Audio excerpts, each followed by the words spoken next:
This is the Kings Creek Podcast.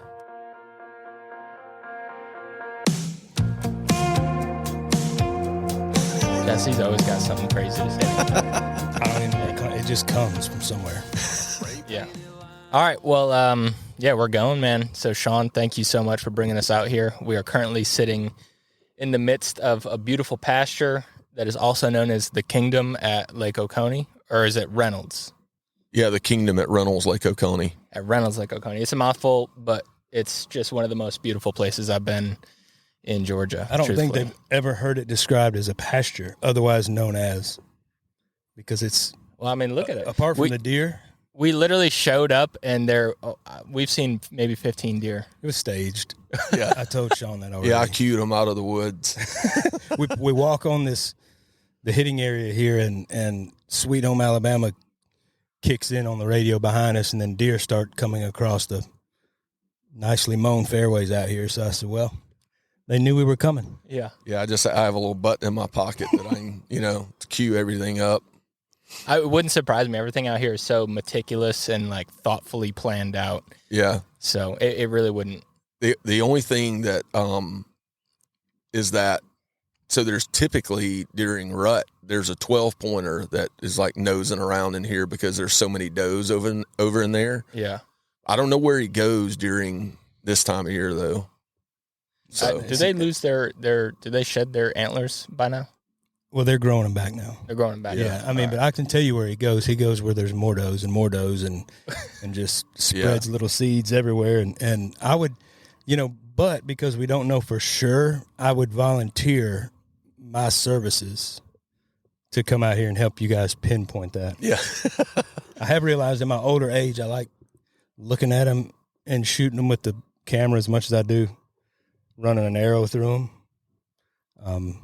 But it would be interesting. Yeah. Yeah, I've never known how quickly that shed and grow back period is. I've never really been around it. So that's what I always was curious about.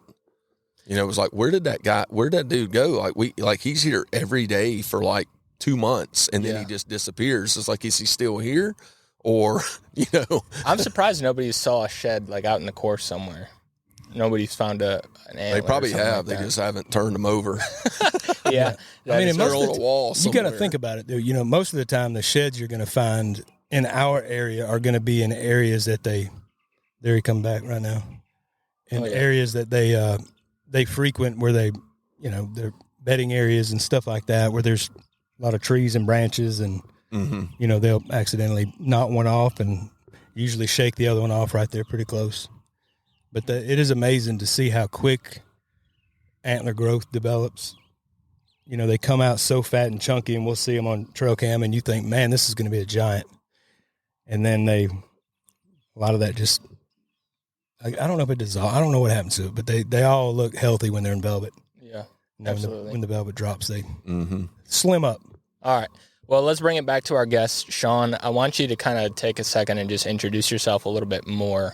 I feel like I could introduce you, but nobody knows you like you. So just share with the audience who you are, man. Yeah. So, Sean Cain, I was born and raised in Winder, Georgia. I live in Athens, Georgia now. I've been working here for 6 years. Prior to me coming here, I worked at Chateau Alon for 22 years. So I've been in the golf business since 1990. I'll be turning 50 in a little bit over a month, which is crazy to even hear that come out of my mouth, but it's the truth. So I have a lot of experience. I've worked in every single aspect of the golf industry over all of those years. And so this job is basically a dream job. And, the way that it all came about was 100% God ordained. So it's kind of, not only do I get to walk in a beautiful setting like this every day, but that this is exactly where you're supposed to be, at least for right now. So it's a wonderful, wonderful place to come into every day. Yeah. I remember hearing on, you sent me a podcast to listen to, is you and Coach HP? Yeah, HP. And you were talking about how, and I was telling Jesse this on the drive up here, and it struck a chord with me, how you said you spent a lot of your life picking locks to doors that God hadn't opened. And yet, when you came here, like the fruit of going through a door that God has opened is just extraordinarily great. So if you could expand on that a little bit. Yeah, absolutely. So that story, I won't go into the whole thing because there's a lot of layers to it, but the high points of it are the fact that in 2017, and it's just kind of shows how, a lot of times we feel like, man, is like God listening, or does he understand my heart? And we know that, but it's like, you kind of go into these seasons where it seems like you might be in a desert, and so, back in like 2017, I had prepared 3 years in a row to my former owner a plan and a vision very similar to what this facility here is, and trying to do it in that North Atlanta area. And he had a ton of real estate left to sell. And so anyway, after the third time, he called me to his house and he basically told me, and I can tell all this now because he's passed away, but he called and told me, he goes, I have terminal cancer. I'm going to be selling all that land. He goes, but even if I wasn't, you need to go somewhere else. And so I had a relationship with him as a 16-year-old, which is kind of very unique. And I think that definitely has developed me more so. Even more so than my parents, is that being, what they developed in me, but then also as a 16-year-old, basically kind of having the ear of a billionaire owner, right? But just being a humble servant, and working my way up through and then working, ultimately for him for 22 years. And then so basically he just said, look, you need to go somewhere else, and your plan is great, but it's just not going to work here. And so anyway, all of these different opportunities started opening up. And like I said, I'm going to skip a lot of the points, but I travel to a tour event with one of my players, and we end up staying with a guy that's on the board at a course in Nashville. And then I am in a pro-am, and I end up meeting another guy who is on the board at down in Watercolor on 30A. And all these opportunities just start happening. And the one point that I really want to make more than anything is that in the midst of all of this, I love Nashville. And, I kind of had my heart set on that, even though my arms and hands were open. Right. And then lo and behold, one day my sister calls me and she says, you won't believe this, but Grant, who's her husband, just went into a meeting and we're moving to Nashville because he's getting transferred. And so, it ratcheted up even more. And so then about 3 months after that, I had been coming to the Kingdom down here with my tour players when they would get fit, and working and helping the fitters, just basically tell them, say, hey, this is what I want to see. They may want something different, but that they don't need that. And it was just, and we really gravitated, very well together, because they're like, man, y'all don't know how invaluable this information is for us to be able to fit, someone. So we know exactly what really should be happening. So those relationships started tightening up more. And then so all of this stuff started happening. Every time I came down here, I just was at peace. And at the end of the day, the job that I currently hold is not the job that was on the table at that point. And so these other jobs were much more lucrative. And obviously I had talked about the whole Nashville part, especially since my, brother-in-law, sister, and two nieces that lived at the current time 3 miles away from me would be moving 6 hours away. Right. And so, came down to nitty-gritty, and I had to make a decision. And this decision here made zero sense whatsoever.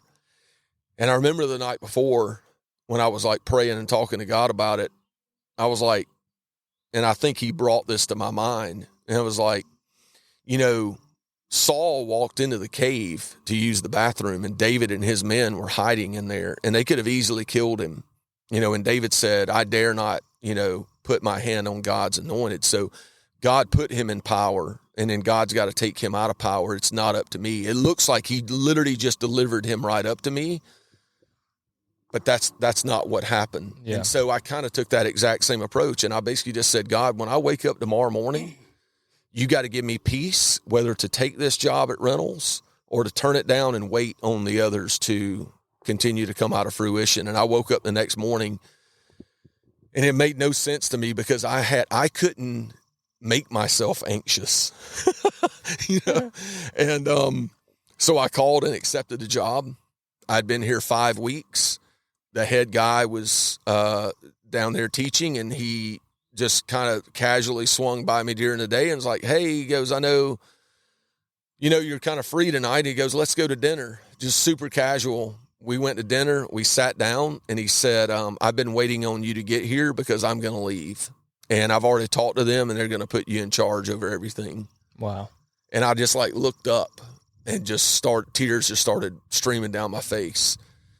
And, it was just, it's a seminal moment in my life. Yeah. I think there's nothing quite like the moment where you're in a place where you're meant to be and called to be specifically. Yep. I think a lot of people are searching for that. I mean, I know I am. That's kind of in me doing this is what it's led to. I'm just trying to find that one thing that I'm called to do.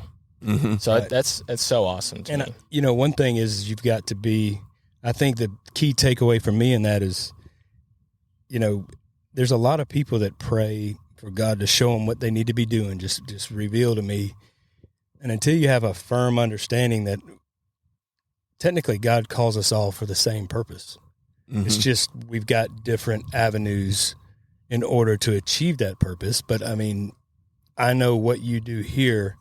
You take the time to make sure that, everything that you do, you're doing it as you're doing it for the Lord, and that you're glorifying him through that. And you're using this opportunity, not as a soapbox, but you're just living out your faith.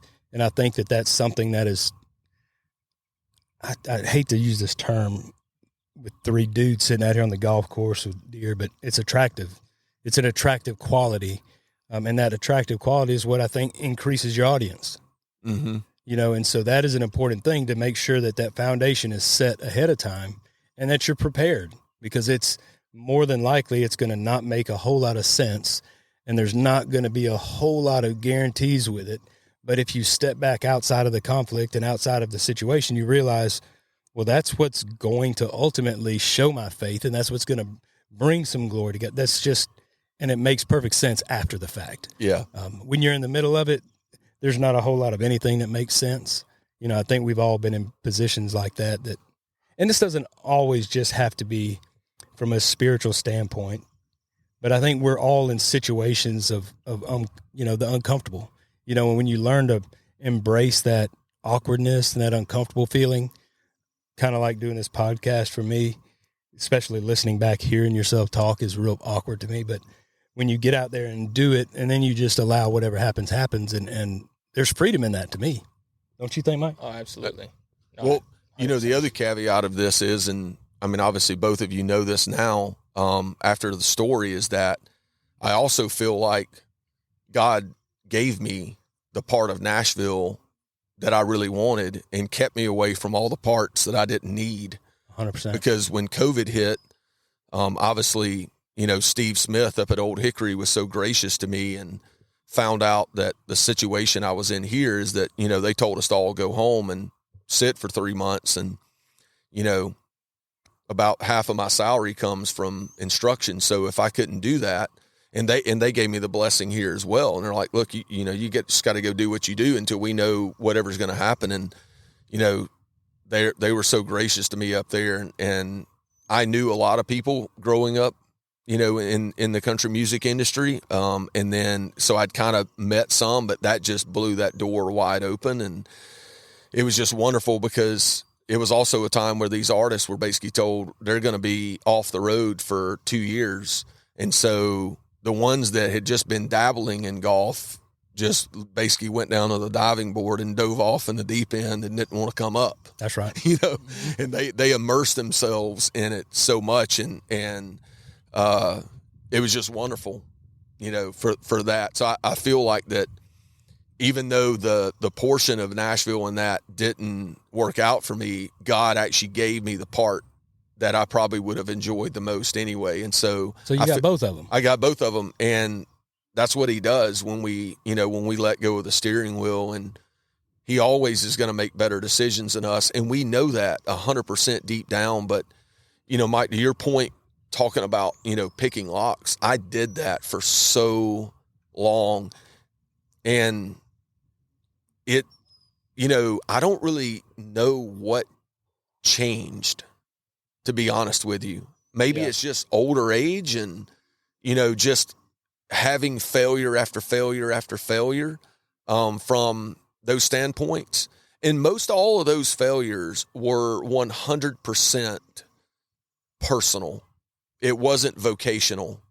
Vocationally, I didn't live my life like that at all. I basically viewed the employees that I have as they are human beings that are on loan to me for a while that I am meant to steward in the best way possible.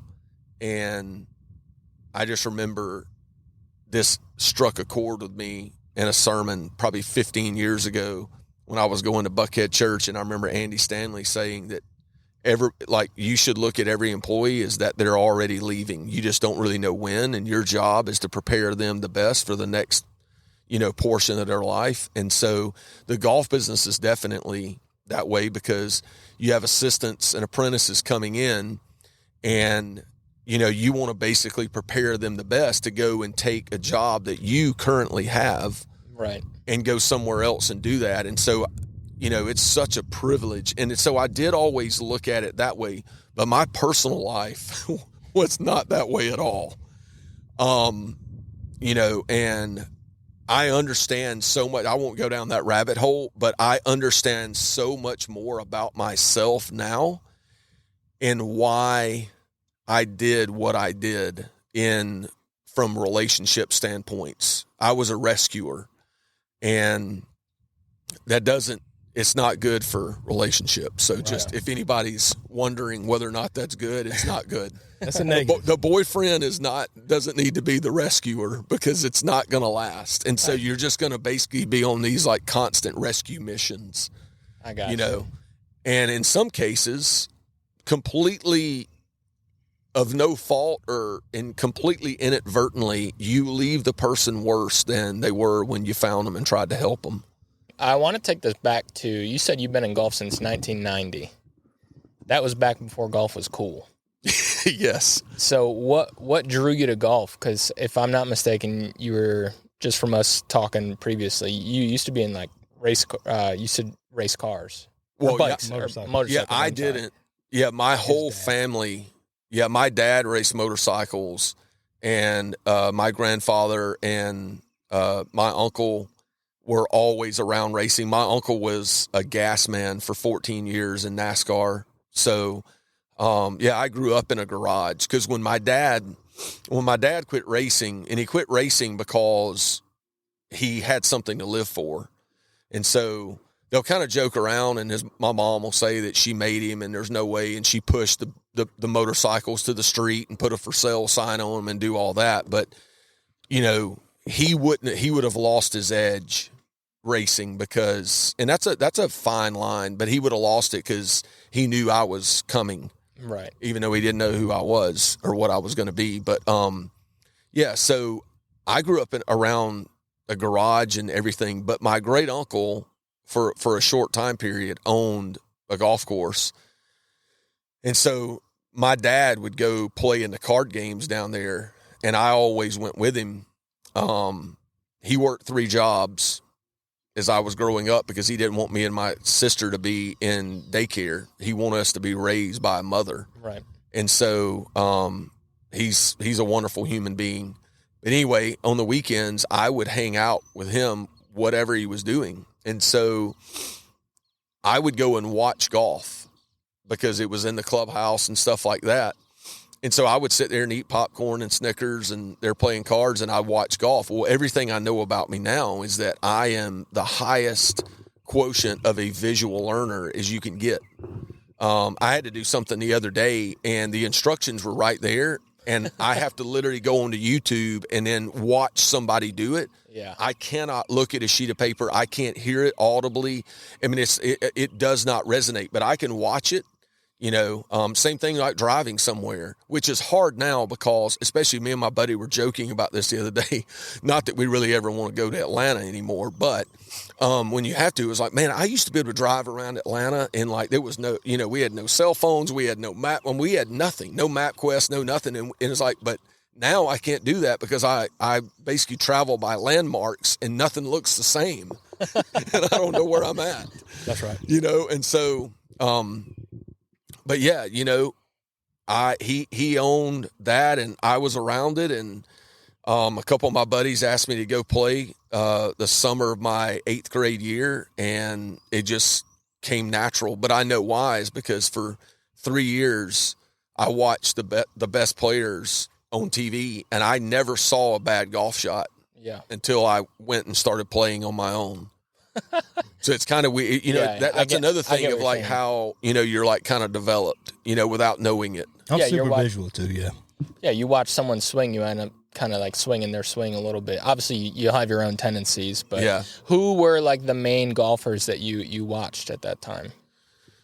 So the one that I watched, I would say the most would have been Nick Faldo, from like a golf swing standpoint. Right. And I didn't try to like emulate it, but I love the symmetry in his golf swing and everything we know about it now. There's a reason why it was that way. And then from a short game standpoint, Jose Maria Olazabal. So I actually got to spend some time with him. We were hosting a tour event at Legends. And so he was there. And so I went and spent 3 hours with him one day, and just asked him I was like, I didn't want to ask him any questions. And he was gracious enough after about an hour and a half to start just talking to me. Yeah. But I just said, can I watch you practice? Cause I feel like your short game is the best that there's ever been. And so the nuggets that I took away from him that day is 100% the foundational instruction pieces that I teach every single person, no matter who it is. I had 2 ladies here yesterday that are stone cold beginners, and I basically went through that with them as well. So it's pretty valuable. Yeah, it's got to be pretty cool to like watch this thing come full circle, to go back and remember you watching Faldo and Jose on TV, and now all of a sudden like you're chatting with Jose and teaching some of the things that you've learned growing up. That's got to be a pretty cool feeling. Yeah. It just kind of goes to show you that we're in every part of life, we're in information overload, and we're also starved for truth, and everyone has their own version of truth, but we know it really only lives in one spot. But also, within, I would say the Bible of all sports is true biomechanics, and it's been hijacked so much.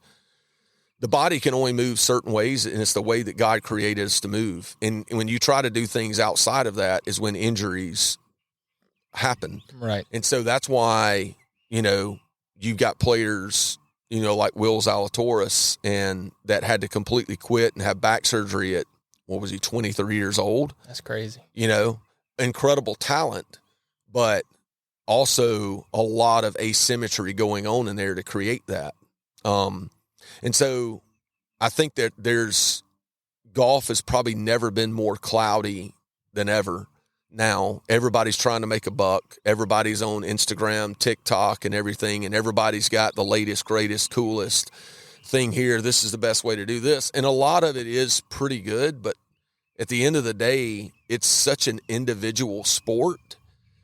There can definitely be like little nuggets that people can take out of those, but by and large, they're detrimental, highly detrimental, to the overall scope of everything. I have so many people that'll walk into my bay or whatever, and they'll be like, Yeah, I was watching YouTube the other day, and I kind of saw this, and then I'm like, oh, boy, I'm going to have to deconstruct this for 30 minutes before we can even start. Yeah. And you're deconstructing them back to their own personal swing. Yes. That's the thing that is shocking. And I can't remember if it was Arnie or Nicholas or Trevino, which one. But the importance of playing, I think it's Arnie, playing your own swing and then getting out of maximizing your capability within your own swing. Yeah. You know, because I promise you, if you go back, it's interesting. If you watch Shell's Wonderful World of Golf, I love watching that. I love watching a lot of the old golf matches, and everybody had unique swings. And now it's like, because Tiger came on the mix and everybody thought they could move like Tiger. I promise you, you know, Brooks Koepka cannot swing a golf club in the manner that Tiger ever did. You know, he's got different mechanics. And so I think it's important that you embrace your own golf swing. I've got a guy that is a real good friend of mine that's range of motion is somewhat limited, I would say. So much so I made a funny logo, and you can't tell if he's taking the club back or if he's in his follow through. And then the more I got to joking about it, I thought, well, that's actually pretty good mechanics. If you can't tell the difference, he's returning the golf club back to where he got it, you know, but he's very limited on his range of motion. And so he just plays it, you know, and he's a 220 down the middle kind of a guy. And it's frustrating, but I tell you, it's and to me, that's just another example of how, as human beings, our first reaction is to try to morph ourselves into something that we're not. Yeah. You know, we're all designed with a purpose, and we're all designed to do things a certain way. And there are ways that I know you're going to be able to move that I can't. Mike's going to be able to move that I can't, and vice versa. And it's, instead of us embracing that uniqueness, we immediately try to change and think that we can't be successful unless we do things exactly the way somebody else was doing it. And, you know, I think that as much as we're in that information age, it almost seems like we're teetering on the side of that individuality to where people are more embracing of their individualism, if you will. That I think is pretty cool. I mean, it could be scary because when they take it a step further and to your point of creating their own truth and whatever fits, that's probably the measurement stick the wrong direction. But I think there'd be nothing to me that is more cool than getting to accomplish what a player, or at least getting to see the progression of a player thinking that they need to do a certain thing in order to accomplish a result they're looking for. But then you on the outside having the knowledge and the expertise to know that, look, I can tell, you know, you're 5'3", 320. You're probably going to lack in the flexibility department a little bit. So as an instructor, I'm going to have to get this result with this limited range of motion, basing it on those fundamentals that you know. And we all also know very large human beings that somehow have the softest hands in golf. John Daly is so exactly where my mind went. It is amazing to me that you see Daly in that manner playing his swing, you know, and his son it's super cool seeing, you know, I'm not going to call him Lil John because he's a heck of a lot bigger than I am. Yeah. But Lil Big John, his swing has got a lot of the characteristics of his dad's, not from an emulation standpoint, but just because of heredity. Yes, his genes. He's built the same way, and they, you know, it's natural that their swing is very comparable to each other. So, it's an interesting topic. I don't want to totally switch gears here because I know that it'd be impossible for you to switch gears when I ask you this question, but take us through a typical day with Sean Cain. What does that look like? So I come in the morning. See, I knew you were going to start there, and I told him you would. This starts from getting out of a bed. Assuming you sleep in one. Bring us inside the brain, because I know that it takes a lot of people, you know, a lot more to get from the bed to the office. Yeah. And that's kind of the thing that's pretty interesting. Yeah. So, and keep it clean. He's a left foot down first. He's definitely left foot down. So, I typically wake up sometime. Well, my alarm is set, and I can tell you, and this is an unfortunate thing, less than a handful of times a year does my alarm actually wake me up, because being in this business for as long as I've been in, it's a before sun comes up kind of business for the majority of your career, especially in the beginning. And you kind of set your body clock just gets set that way. I always kind of joke, and I mean, like, I couldn't sleep past 7 a.m. unless somebody puts me on anesthesia, you know? And so I need some of that in my life. Yeah. And so anyway, so I sometimes wake up way before then, but I typically get up somewhere between 5:45 and 6. During my typical morning constitution, I go through my daily Bible passage, and that's got my quiet time that I've just kind of developed from that standpoint. I typically don't eat breakfast except on the weekends. I typically don't eat breakfast if I'm working. So I go downstairs, fix me a big thing of water, and begin to head to work. And I listen to all kinds of podcasts. My favorite, though, is by the time I'm driving home on Monday afternoons, John Tyson in Church of the City, New York, has posted their sermon from Sunday. And so I get 2 sermons every week minimum. That's a lot of God. Yeah. And so I have that. Then I get to work. And, you know, my day here, the great thing about my job is that it's never really the same. Right. Every day is a little bit different. And I'm kind of doing one of 3 things. I'd say 80% of the job is in some way, shape, form, or fashion, like would be considered what I'm doing right now, would be overseeing the entire facility and promoting the facility and the entire property on site.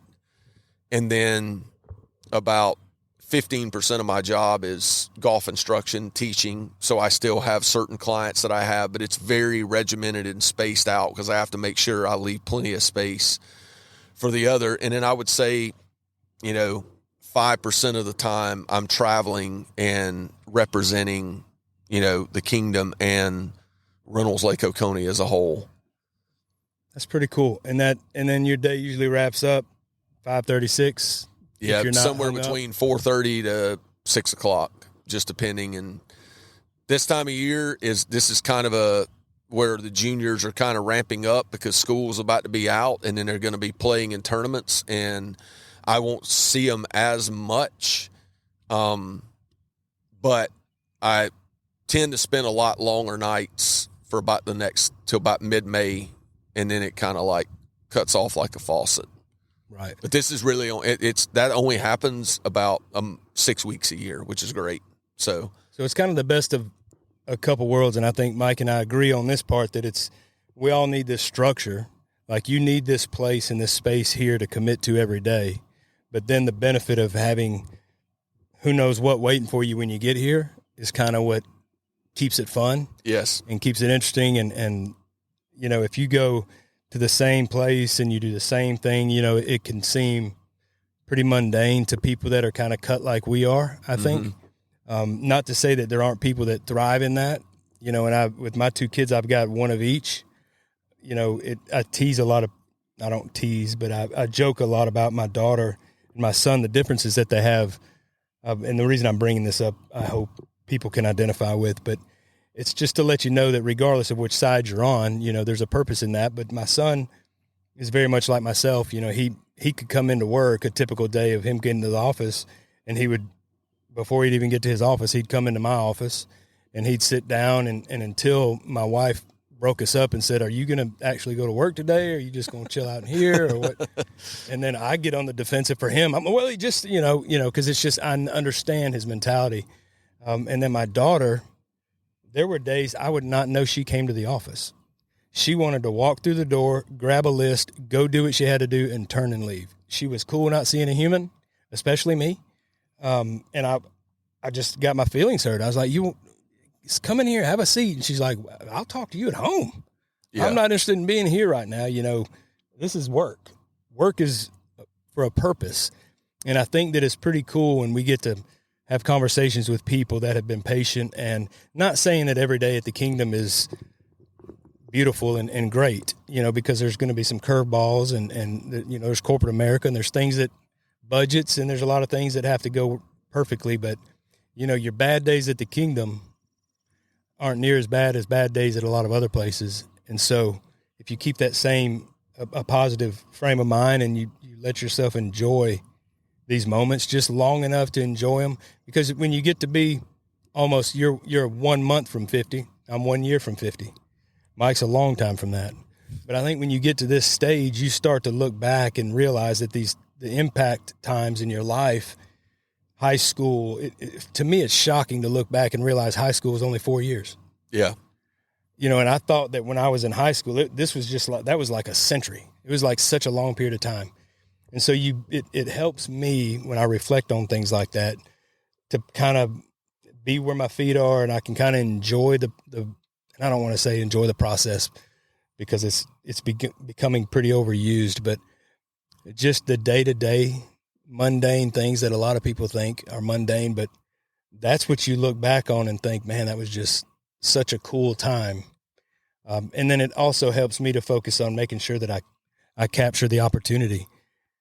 I'm not going to take a lunch with somebody for granted like I once did, because it's not just a filler hour. It's kind of like an ordained meeting. There's a reason, and I still believe that. When you and I met, Mike was shocked to know that. He's like, so how long ago, when did you meet Sean? And I was like, I just met him last year, and we had you had to leave early. And so I might have seen him, if you want to call it that, while we were being fit here for an hour, maybe. Yeah. But I think it goes into now maybe my frame of mind when I meet people, and you feel like you connect with people. And we had a good conversation when we met that day, but I tend to not let those moments go as easy as I used to. I used to could just play, it's one and done, you're kind of over with. But since then, we've had several opportunities that we've been able to plug in together. And I think you're the only man that's ever spent the night at my house that I've seen one time in my life prior to that. No, twice. I'm sorry, the Blue Otter tournament. But and so I think that I often look back and think, how many other people have I had in my life that I've taken for granted? And I've tried to do the same thing with Mike. I met him in a very similar fashion doing a podcast with him. But Mike, maybe you can speak to that too from your point of view as well. But just trying to value relationships a lot more than I used to. As you get older, obviously, you find different situations where relationships don't last as long, but just valuing human beings for who they are and where they are and their differences, and embracing that. And not only that, learning from it. I have learned so much when I've quit trying to be the cool guy, and I've just tried to fill a spot and get to know other people. And Mike, you can speak to that too, because we've talked about it a little bit in the past, but how you and I kind of met in a similar fashion, because I think that that's important for people to hear, so that they'll capture a lot of those situations. Yeah, I mean, it was interesting. I mean, to this day, you're probably one of the only guests that I've had on that I have at least this close of a relationship with, enough to where he's kind of like mentored me and taken me under his wing and teach me a few things that, I wasn't getting beforehand. So that's something I definitely appreciate that way. But I want to bring it back to Sean here. So you played collegiate golf, correct? Yes. Why did you try to go and turn into a competitive golfer after that, or did you go straight into instructing and fitting?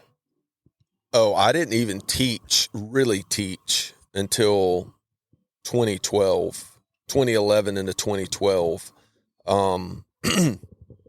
And I'll share a short caveat on that in just a second.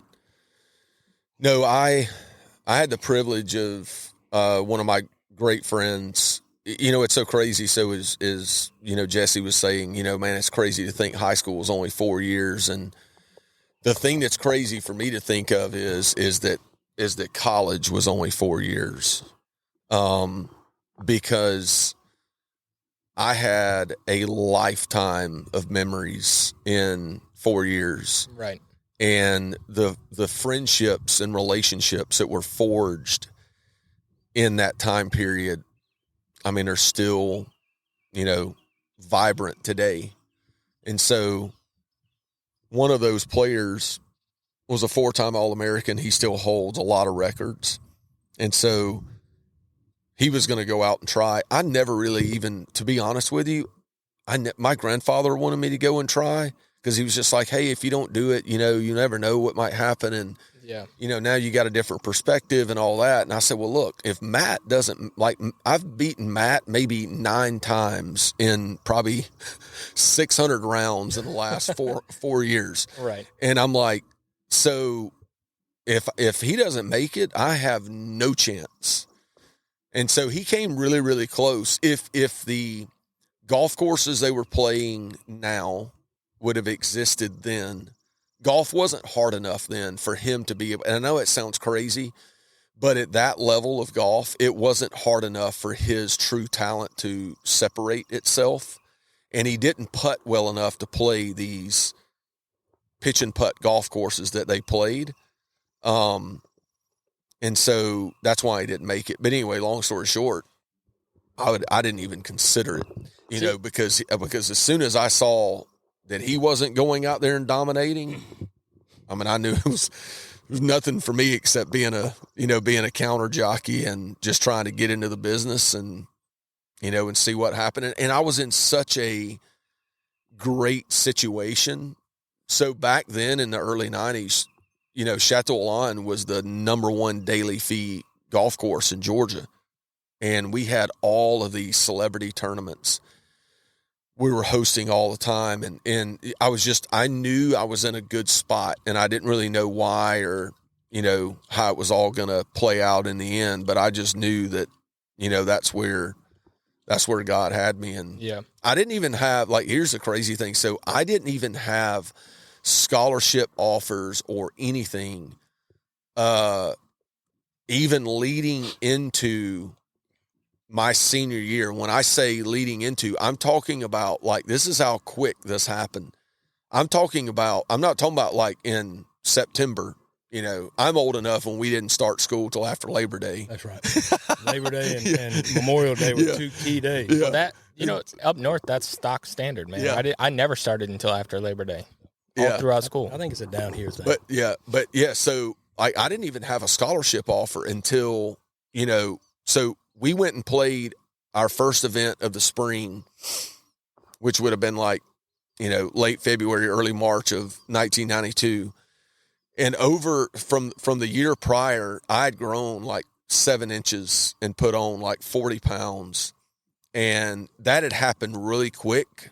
It's crazy. I still have people's they'll see a couple of stretch marks. They're like, how do you have stretch marks? They're like, were you fat at one time? I was like, no, I just grew 7 inches in 2 months. Is that by design or that just happenstance? It's just happenstance. It just happened. And then still waiting. Yeah. So, anyway, by the time golf season came around, I had grown into that height and weight.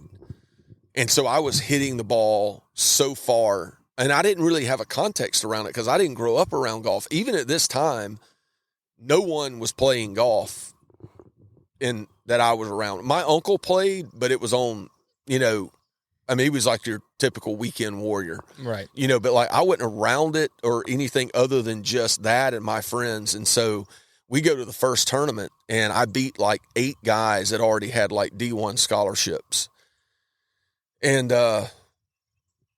next thing I know, the coach calls me in his office maybe 2 weeks later, right before we're about to go to our next event. And he was like, hey, I've got 4 college visits set up for you of people that want to offer you a scholarship. And I'm like, huh?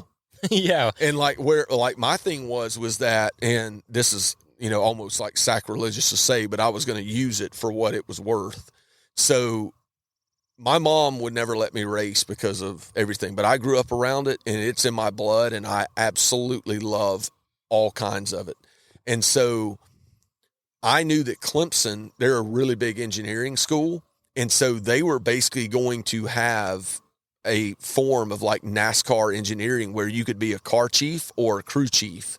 and or you would work literally on a NASCAR team, and you would go and get that degree, and it was going to start like a year after. So I would have went to like, junior college just to go ahead and start, or went to like, a state school, whatever, and then just transferred in once that program began. Right. And then all this happened, and I was like, well, I can't ask my parents to pay for school just because I want to do this. I need to take this money and go and play golf. And I love golf, but it was a whirlwind. And there again, I tell people this all the time. The greatest things that have ever happened to me in my entire life, I did nothing to make them happen. God did every single bit of it.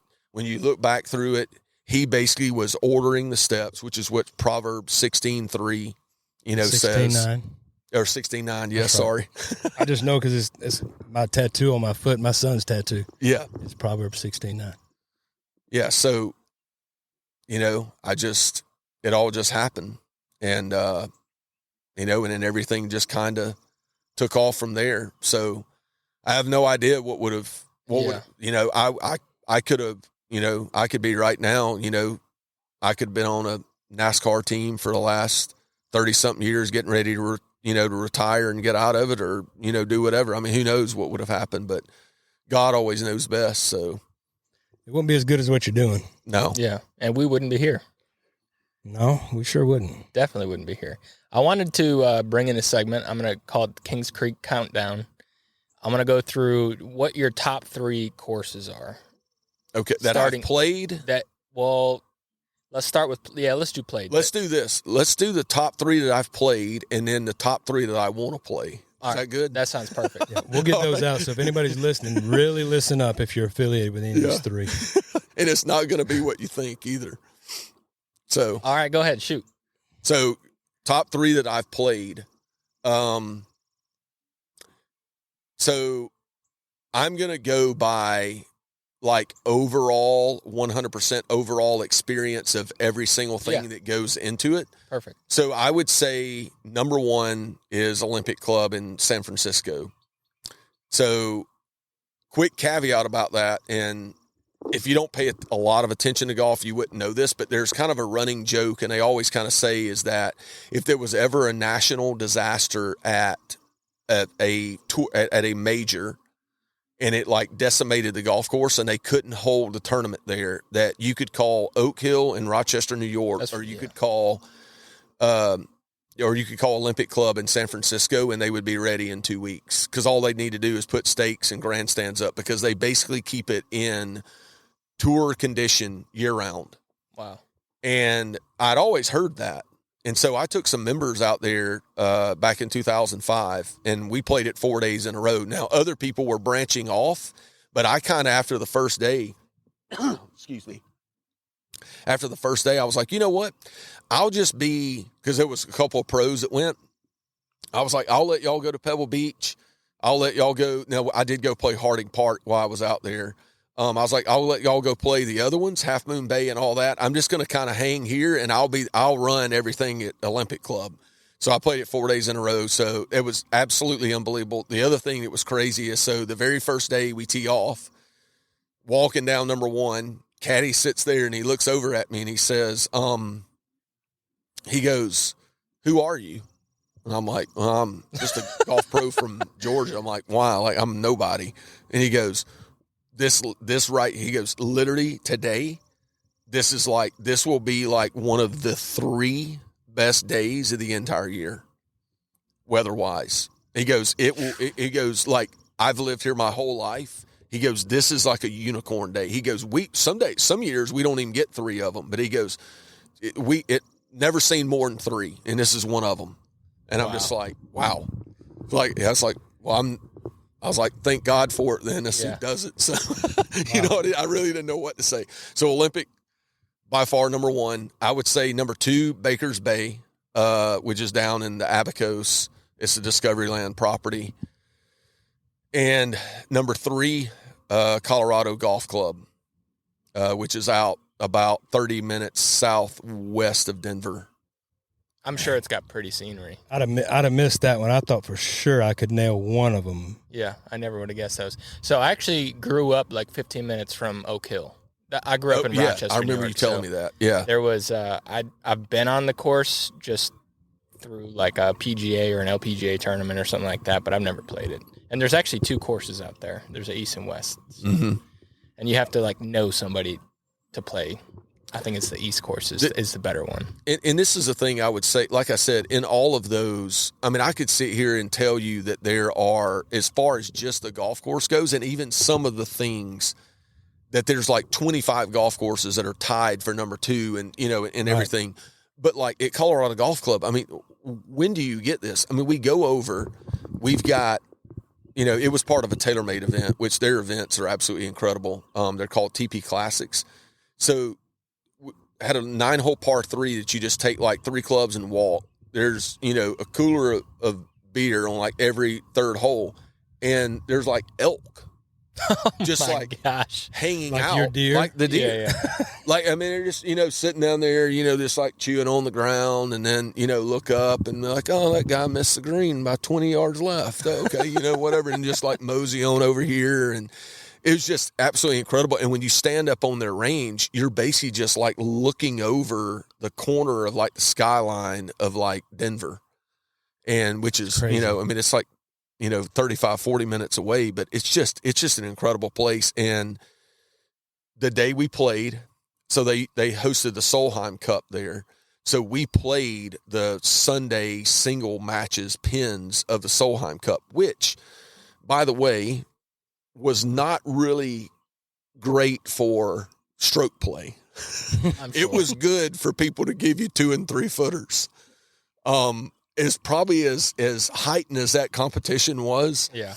If they would have played, I mean, the greens the day we played there, it literally was like putting on concrete. I mean, they were absolutely phenomenal, but I've never played so much skip in shots like coming into the green, much less the fact you're playing at 6,400 feet. So the ball's going forever. Yeah. A lot of calculations, but it was just absolutely incredible. And yeah, so like I said, those 3 more so experience-wise than necessarily just the golf course. I love that, though, because that's that's really what golf's about. It's about the overall experience. Yeah. The hang, as we talked about with the Chasing Birdies guys, it's become just so much more about, this course is in great condition. Like, certainly that's an aspect of it. Yeah. But just the overall experience is so much more important. I would give one caveat to that. So the most fun round of golf I've ever played was at the Hick in COVID, 6-on-6. I was on one side. John Daly was on the other side. I'm not going to name the people who were in the group, and I'm not going to name the 2 people that said this. But as we were talking about Daly before and having such soft hands and, just unbelievable touch. So our team was 1 up going into 16. And the way we were playing the game, basically Daly, for us not to go dormy, he had to get this up and down. And I mean, it was literally as close to impossible as you could get. I mean, he literally had to fly at 25 yards and had to land in a 3-foot space with perfect check and spin. Yeah. 16 at Hick. Yeah. The pin was up back left, and he had missed it left, short and left. I mean, if you sit there and say, hey, where do you not want to hit it? Short and left. And that's where he was. And so 2 guys on my team, 1 artist, 1 songwriter, are sitting there, and they're like, well, I'm already counting my money. Oh, boy. And I'm like, you can't. I'm like, you realize he's probably, like, forget the fact he's 2-time major champion. Forget the fact that he's just the aura of like John Daly. I was like, so forget all of that. Like, just straight up, he's probably top 5 that have ever lived short-sighted. So this is short-sighted. Essentially at home. At home, yeah. So this is a short-sighted shot. So this is the thing. To me and you, this is, we're, no matter, it's just top anxiety. This guy thrives in this. He would be more worried if he was over on the front of the green and had to bump and run a 9-iron up there. Right. You put him over here, he's licking his chops. We hit it to a foot, and I gave it to him. And they're sitting there and they look over at me and they're like, I'll never see another golf shot that good the rest of my life. And I was like, in technicality, you won't. Yeah. I mean, I don't care if you watch a hole-in-one. It ain't as good as that. Hole-in-one just happened to go in. Like, what it took to do that, absolutely unbelievable. And those T-shirt rounds at Old Hick, especially during COVID, I was able to play in a few of those too. And it's hard to explain to people that have never been there. Yeah. Because you and I both played another pretty nice course around that area, Troubadour, and it's magical in its own right as well. Mm-hmm. But I will tell you, getting on a cart at Old Hick and just going where you go it's hard to explain to a lot of people. Mike, I know you played it too. It's just a cool place. It's the greatest club that I've ever been around, bar none. That's right. Nowhere even close. It's hard to explain. I think the thing to me about it is that people can be people there no matter who you are. Right. Yeah. And that's what it is. People are just people there. You know, it's if you sat there and listed the people that play there on a regular basis and you basically say, and there's no gate. That's right. And it's on a major highway. Right. It's just a magical, special place. And I mean, in y'all's tournament every year is I'm not just saying this, but it is the highlight of my golf year. Oh, absolutely. And I get to play a lot. I am extremely, extremely fortunate. I mean, my girlfriend tells me all the time, she's like, I know, like, you're actually considered that you're working today, but like, that's pretty cool that's considered work, you know, if I'm going to play somewhere or do whatever. And that's one of the times you can agree with it. Yeah. You can say, I don't want to agree too much because I don't want you to think I'm teetering on the side of pulling taking advantage of this situation. But, and if you had to sit there and list out, though, the reasons, and this is what's mind-boggling to me, that I couldn't list anything out there that we can do that we can't do at any other golf course. The amenities, but it's the closest thing to me to maybe like Rucker Park in New York playing basketball for those guys. Mm-hmm. I mean, it's probably as beat up as a place as you could play basketball in professional sports, and they just thrive playing there. Yeah. And I feel like that's a similar situation at the Hick. It doesn't matter. I mean, the pro shop, nothing you can say will explain or give reason to it. No. And I'm a studier. I study, why do I feel that way here? Yeah. Because I'd love to recreate that somehow. Well, I think every place should be trying to capture whatever that is. And I'm not saying do it everywhere, but like I would even say here at Reynolds, like there is a 100% market and place for that to take place on this property somewhere.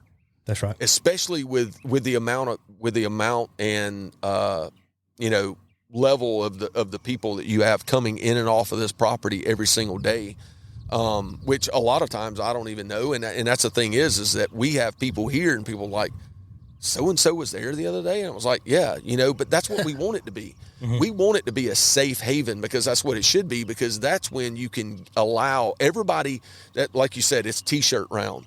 Mm-hmm. Nobody's buttoned up. Nobody is putting on a show. Nobody's worried about their PR. Nobody's worried about any of that. It's just guys being guys, loving golf, loving country music, loving the art of songwriting, which is basically, I couldn't write, a sentence, but that part is the craft of it. Mm-hmm. To me, that I look at is the same way as I look at Daly hitting that short-sided pitch shot over there at 16.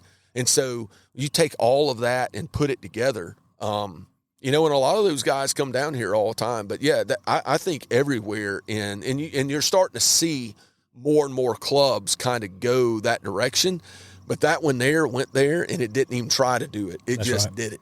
It just happened. I think Mike and I talk on the podcast a lot about community. That's the thing that we're all about. Yeah. And creating an environment that is acceptable to community like that is something that is, obviously it's hard to explain, but part of it is because it's when you see true community come into play where nobody's bank account matters. It doesn't, I mean, how many number ones everybody's got or touchdowns. It doesn't, none of that matters. It's just, are you going to be able to get that ball out from behind this tree and help us get this round back, you know? And you know, I really do think, I think it's, and not to just kick a dead horse, I also think it's similar to how we're introducing some of that in the church, where you've got some churches that are going away from just a completely traditional church and they're going to more, I don't like using, you know, contemporary, because that, again, that's something that can be pretty subjective. But, you know, when we start looking at people for who they are individually instead of what in our mind we feel like they need to look like, in golf, I can relate to church in a lot of ways, you know, with the buttoned up, you know, nobody knows how good you can play when you're not on the course. Yeah. So you need to look like you're a player everywhere you go. And in church, you know, I think that a lot of people can tend to have that mentality.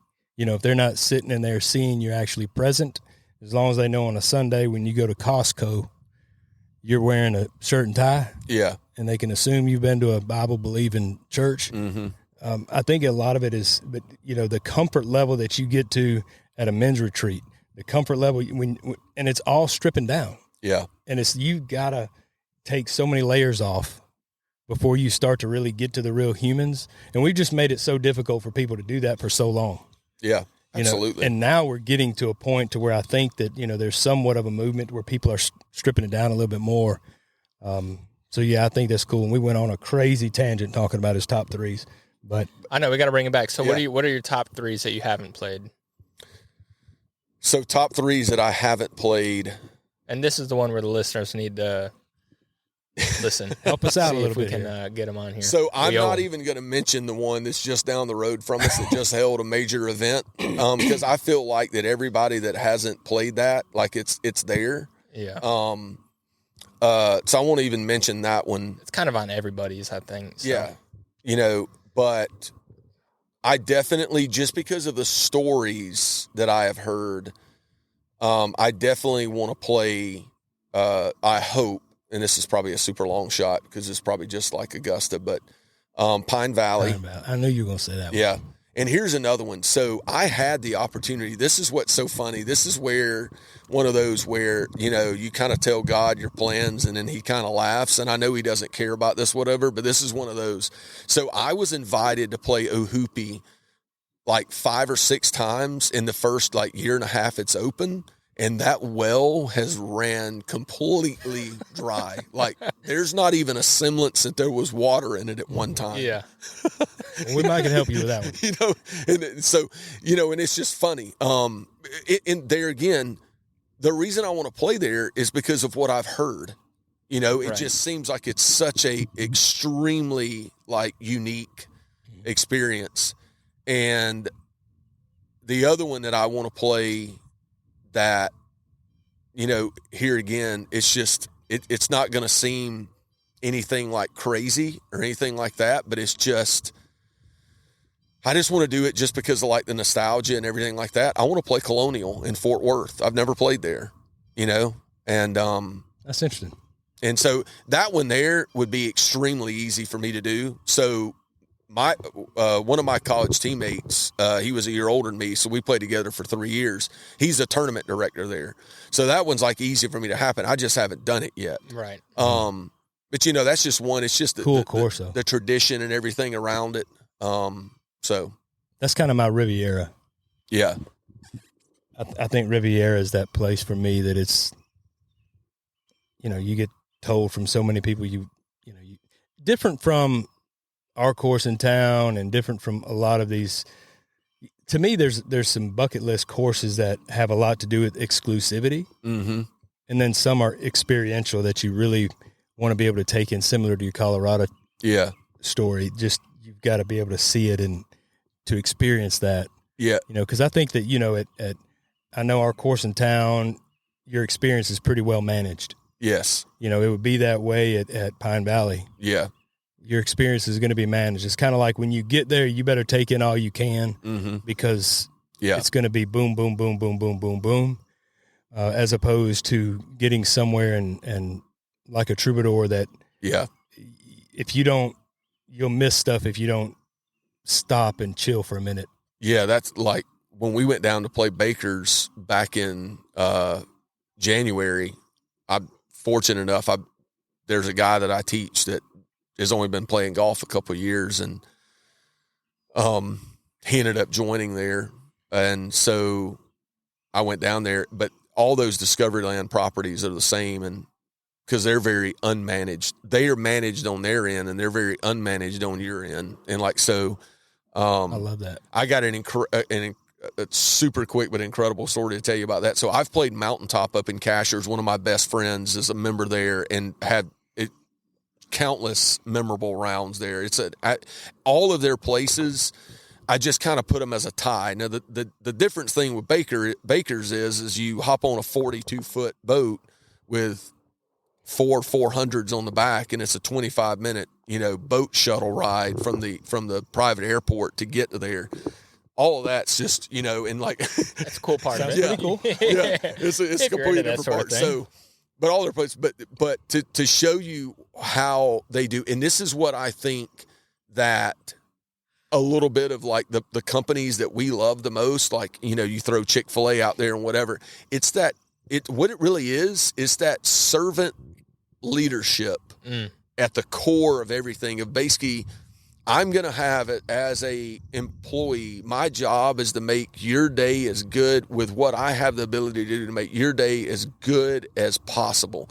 So we were playing up at Mountaintop, and we came in, and it was kind of towards the end of the year, and they don't really shut down, but they kind of like slow down a lot. And so I really love Sam Adams Oktoberfest. And so they had already kind of basically switched to winter lager. Yeah. And because it had already kind of went past the thing. And like, beer. Oh. Yeah. Yeah. Yeah. And And how do you know Sam Adams? yeah. And I just kind of made a passing comment. I was like, I like winter lager, but like, I really like, Oktoberfest. I was like, but man, we're past the cutoff date. And so we were going to be there for 3 days in a row. And the head bartender guy knew that. So when we were out on the golf course, he drove down the hill to one of the bars in town that had an extra keg and got it from them. Wow. And brought it back up so we would have it for the next 3 days.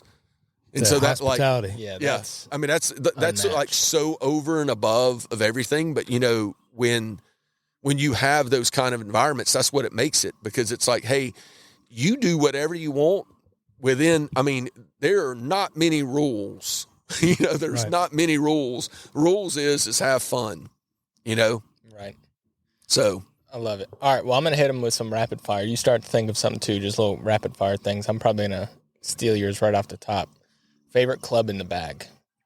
my 58 degree. Least confident club in the bag?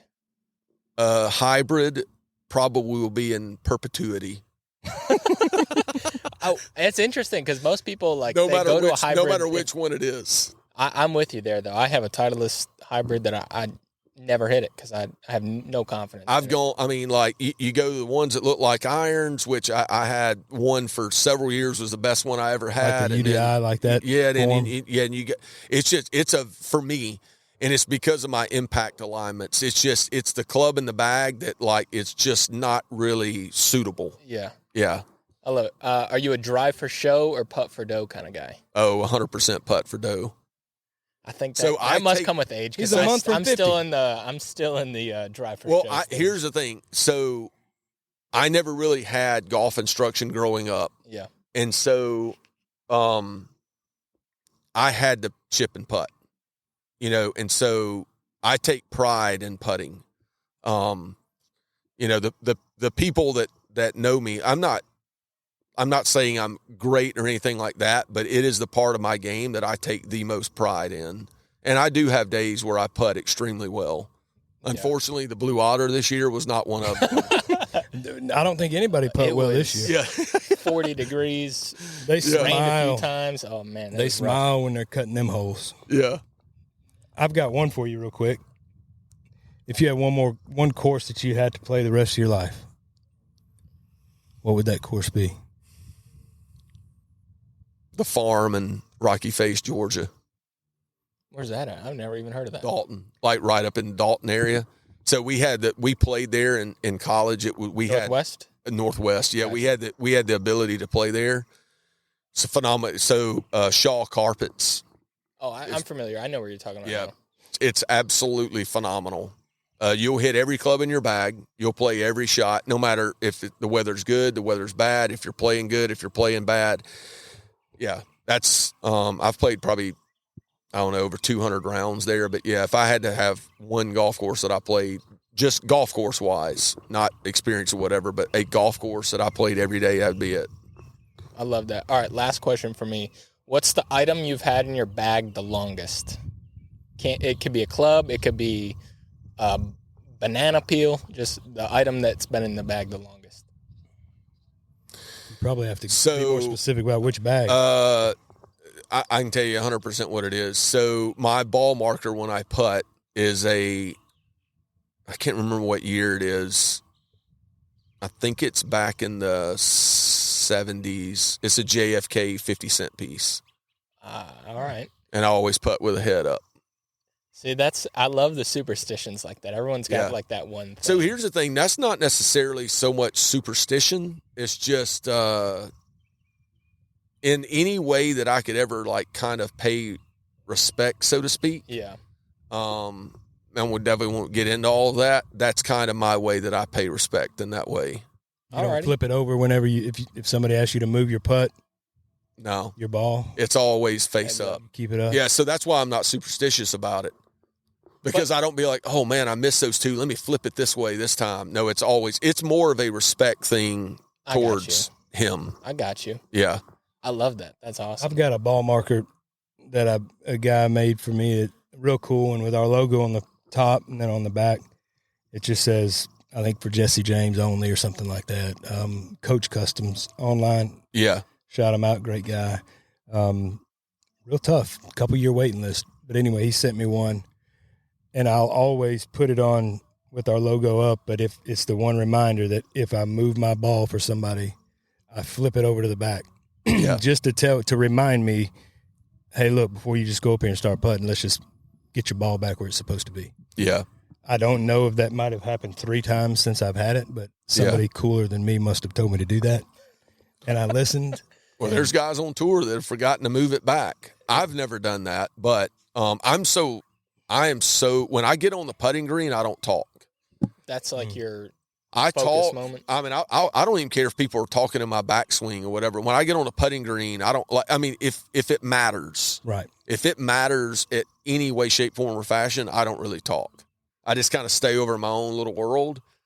I survey it and then I putt super, super fast because I want to be as reactionary as possible.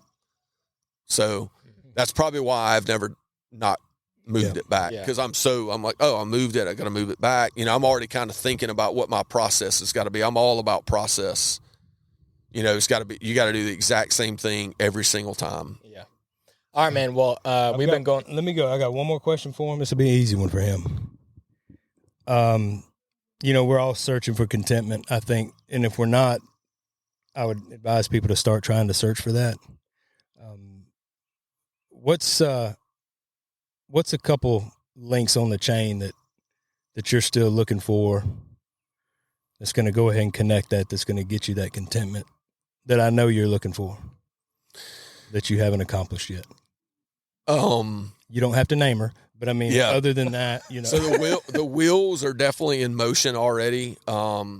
This is one of those questions that I don't, you know, I think all of our questions kind of like Job was when Job started asking his questions to God and he like got about halfway through it and he was like, I really don't have any more questions, you know, but this is one of the things that like, you know, when I get to heaven that I'll be extremely curious about because the girl that I am with now that I hopefully will end up marrying, I've known her for 15 years and I'll skip through all the reasons of why that, but on January 7th of this past year, she came back to Athens And, you know, we've been seeing each other at church for the past 4 years, coming and going and stuff like that. And, you know, and just always said, hey, and maybe, you know, chit chatted for a few minutes or whatever. But on January 7th, the only way I can basically tell you is that God, if it works this way, looked over at Jesus as I was walking over to talk to her and said, watch what I'm about to do. Because when I got there, everything changed. And when I walked away from her to go into the service, and she had already been at the service, and so she was leaving, I've never felt more clarity of anything in my entire life. And now that I've been, you know, officially with her for a little bit over 4 months, yeah, it's like almost unexplainable. It was just like, man, because here's the funny thing that I will say real quick.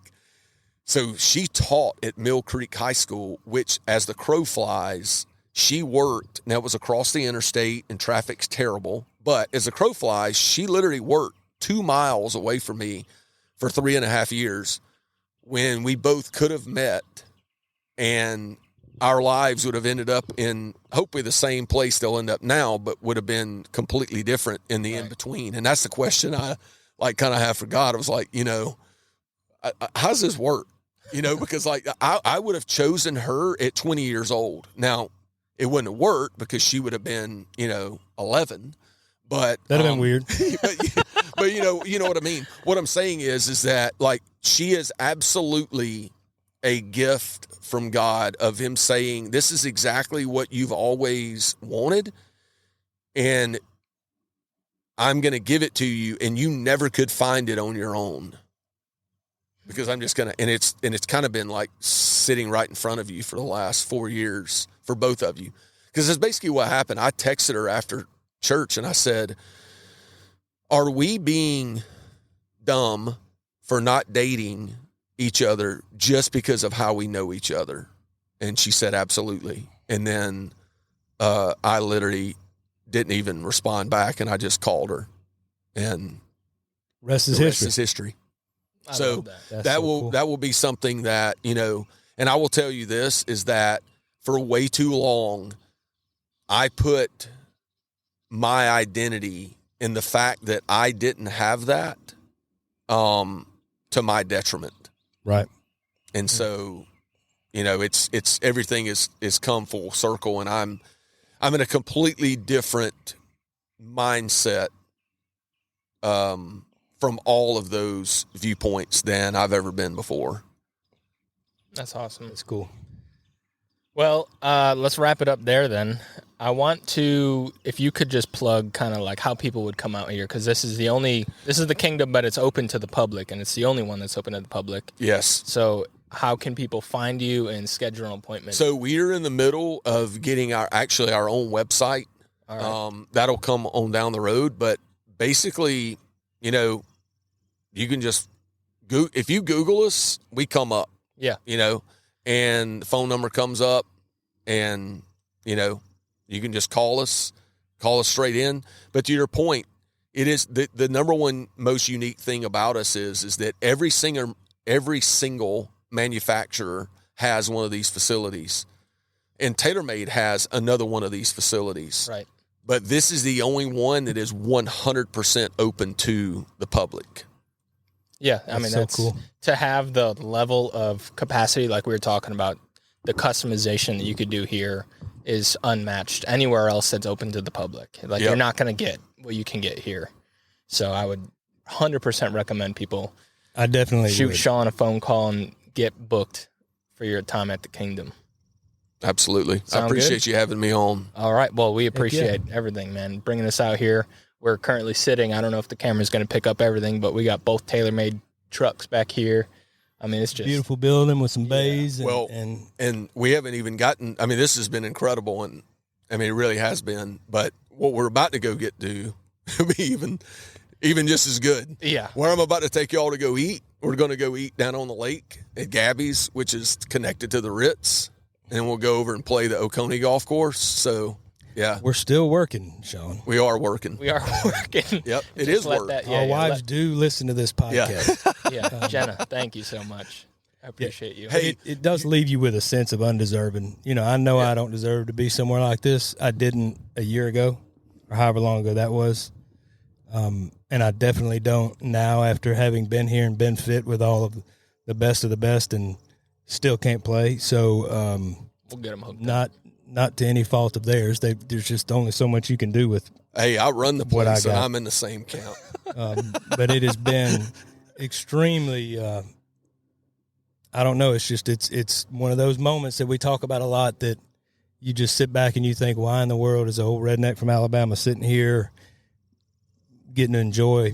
Yeah, You know, you and me pretty both. day. You and me God's both. favor.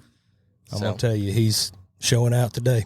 Yeah. All right, Sean. Well, we appreciate your time, man, and look forward to what's coming next. Absolutely. Thank you. Thanks, man. He got on mouthy about his daddy's new Camaro, and it was all gas. No way I could have known. All right, guys, that's a wrap. Thank you so much for listening. If you would please leave us a review and a rating, that is how we get the word out about this podcast. And lastly, go check us out at Kings Creek Apparel. Thank you.